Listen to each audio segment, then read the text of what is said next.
হযরত আবু হুরায়রা রাদিয়াল্লাহু তাআলা আনহু থেকে বর্ণিত, নবীজি সাল্লাল্লাহু আলাইহি ওয়াসাল্লাম বলেন, তোমাদের প্রত্যেক ব্যক্তির দোয়া কবুল হয়ে থাকে যদি সে তাড়াহুড়া না করে আর বলে যে আমি দোয়া করলাম কিন্তু আমার দোয়া তো কবুল হলো না। সহিহ বুখারী হাদিস নম্বর 6340।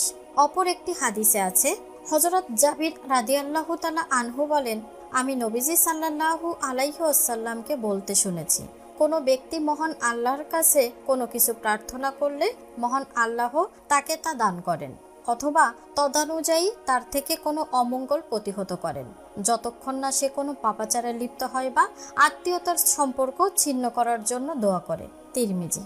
মহান আল্লাহ তার নবীজির মাধ্যমে বান্দাদের এমন কিছু দোয়া শিখিয়েছেন যা খুব সহজে আমল করা যায়, অথচ এগুলোর ফজিলত অনেক বেশি।